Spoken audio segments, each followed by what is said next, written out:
Hey everyone, welcome back to my channel. Today I'm doing a video on how I cut my curly hair. Yes, I do cut my curly hair sometimes, and I'm going to show you how I do it. So let's get started. So I know a lot of you would be like, cutting curly hair? No, I would never do that. But hear me out. I do cut my hair while it's straight about twice a year, and that's when I do more than 1 or 2 inches.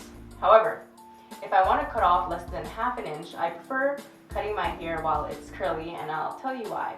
So when my hair is curly, I'm actually able to see where I have kind of dead hair or dead ends, and I could tell because the end parts are a lot more straight than the rest of my curls. Keep in mind that I do have pretty tight curls, and this would work really well if you have tight curls, so you'll be able to see where your curl pattern kind of starts to loosen up. So right now I can see in these 2 spots that the curls are a lot more loose, which means that there's some damage to it. So I'm gonna cut those pieces off. So this just makes it a lot easier to see where you actually have heat damage. So my hair is 100% completely dry. I washed it last night and I didn't add any products to it, or I didn't braid it or anything. So I'm gonna go ahead and find the sections that are straight. You're gonna wanna use a hair scissors. Make sure you get one of those. So I'm going to first start off with the front section of my hair. So on this piece here, I'm going to go ahead and chop a small piece there. As you can see, this curl isn't as defined, so I'm actually going to cut a bit more than ½ an inch. I'm going to go up till here, because that's kind of where the damage at least stops a bit. I mean, it doesn't make sense holding on to here that's dead, so I don't mind cutting off a bit more, because I can clearly see that it's a bit dead and straight. So I'm just going to go ahead and chop off.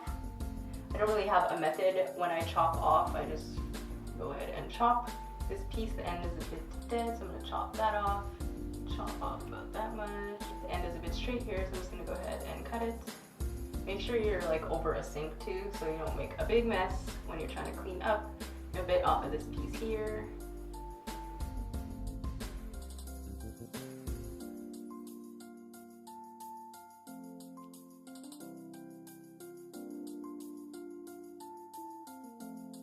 So basically just going through the hair and seeing where you have the damage. It's usually just towards the front part. I can see another piece towards the back here. Needs to be cut a bit. And some people would disagree with this method or not want to cut their curly hair.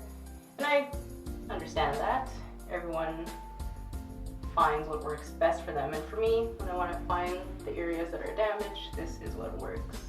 So moving on to this side, these are the 2 strands that I was talking about in my other video about damaged straightened hair. I cut off some of it, but I left some on for the purpose of this video. So I'm going to go ahead and chop off. I'm not going to chop off too much, maybe about this much.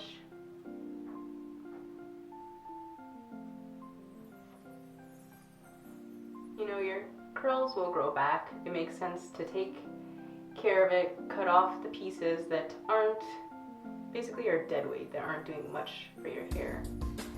And in terms of how often I do this, maybe 4 times a year. Every time I straighten my hair and then I wash it, I try to cut my hair to see where it got damaged.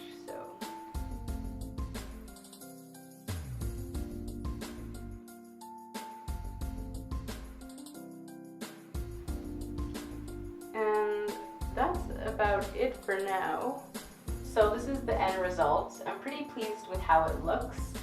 Visibly you can't really see that I cut my hair, but I still cut off enough so that I get rid of some of the damage at the ends, because I hate when you have your hair loosed out while it's curly and then you see those little straight strands.